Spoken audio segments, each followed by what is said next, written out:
I'm Dave DiPietro of East Aurora. I'm running for the New York State Senate. I ran 2 years ago in a very heated primary against Al Mohler.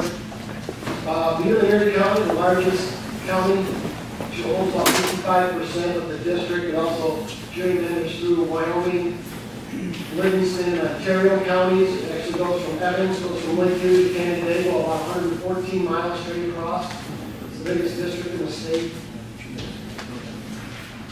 We were outspent in that campaign 2 years ago, about $3.8 million to $50,000. We still won Erie County. I'm running again this year. I was the mayor, I'll give you a little background. I was the mayor of East Aurora for 3 terms. I was a trustee for 3 terms. When I was elected mayor of the village, our village was on the verge of, I want to say bankruptcy, but we had over 20% tax hikes in less than 3 years.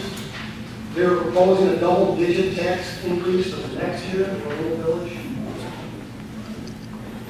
I was elected for reform. When I got in there, the first thing I did was start turning it upside down. I'm sure you've heard that phrase. To the tune where after my second year, I had 3 straight tax cuts. How did that happen? Let's see. The first thing I did, I tried to cut it. Not a big thing, but it was the first time the CSA had ever contracted out of the service. When I was elected mayor of the village, every village employee had any health care provider they wanted, any option they wanted, fully paid for 100% by the taxpayer. I negotiated personally with every union. When I left office, every employee now has either independent health or community blue, standard basic policy, and they pay 25%. We had about 15% of our employees at the time taking traditional Blue Cross and Blue Shield, which at the time was about almost $2,000 a month. So it was literally bankrupting us. But I was able to work with every union. What else did we do in the village? We had the most expensive sewer system in New York State. We're a little tiny village of 6,800 people. We had our own sewer treatment plant. Every village resident, or residential home, I should say, the average water sewer bill, what do you pay here, about 40, 60 bucks a quarter? The average water sewer bill in our village was $250 a quarter. When I was running for mayor, I had people come up to me and say, what are you going to do about this? And they would take a piece of paper and literally shove it in my face, and I had to be their water sewer bill for over $1,000 a quarter. $1,000 a quarter for water. It was, you can imagine what it was doing to resale value. You couldn't sell your home, you weren't getting the one you wanted. It was a running joke that you didn't wash your car or water your lawn. Because every time you turned the water on, it was being charged on the sewer. The ex-mayor told me there was no silver bullet. In 5 years, I had us out of the sewer business. In 5 years, the day we got out of the sewer business, transferred it over and did everything we had to do. Every village resident household was receiving between 15 and 22% reduction immediately in their bill. And each year after the second year, which was 2008, every year now it ratchets down around 6%. Hopefully by the year 2018, 2020, we'll be down to about $60 a quarter. Unheard of, but we did it. Took a lot of time. I'm a fiscal conservative. I always call myself a Ronald Reagan conservative because I think that sticks with a lot of people. I'm not a Ronald Reagan fan. I guess I'm not your guy. He's the only person in office that I really admired as I was growing up. I started cutting with a bunch of new as the mayor. I was told the first day I was in office, I'm sitting there with Sheriff at the police station, look out my office, I'm just putting a pen in the drawer. Every 10 minutes I see a payphone, which I had seen all my life, because, we go into the little shop. And so I asked my secretary, I said, could you find out how much we make on this payphone? Obviously, my cell phone's now, I don't make any money. She came back the next day, no, it cost us $75 a month. I said, take it out. And the whole stood there for 2 years before someone finally came to cash it up. We saved $900. It was just that kind of mindset. coming from private business. I'm a private businessman. I own a dry cleaners. I own 3 of them. My father had 1. I expanded to 2. I took over the family business in 1989. I know what it's like to work with, I like to say against, the EPA, the DEC. Dry cleaning is one of those businesses where they don't want you into it. There are more restrictions on us in New York State as a dry cleaner than anywhere in the entire world. If you want to be a dry cleaner, you do not want to do it in New York State. Published regulations anywhere. That's why here in county, since the year 2000, 30% of dry cleaners have gone out of business. We're just mom and pops. We employ anywhere from 3 to 15 people, a few more for one or two bigger places.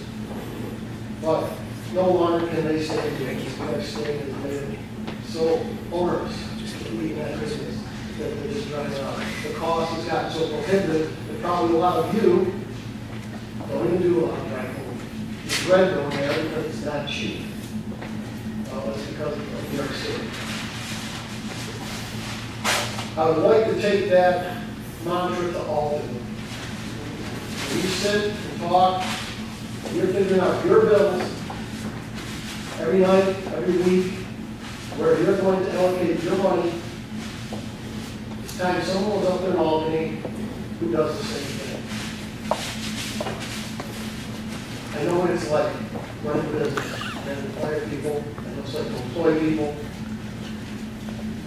They pay the bill, not to meet payroll. They have people depend on you. And unfortunately, when I see Albany, I see a lot of people who don't have that. I see a lot of politicians and bureaucrats who have never worked a real job in their life, who have never made a payroll, who have never had to sit at the table and count the blessings that they were able to get by this week. I don't think they know how to get that check. I think we need someone up there who knows the ideals of the average person, who lives every day. It's a part-time job up there, folks. Don't kid yourself. To be a legislator or a senator is not something you need to live your life up there for. You're always up there, I think, 5 months or 6 months out of the year, Monday through Thursday, Wednesday, right? A lot of them take off.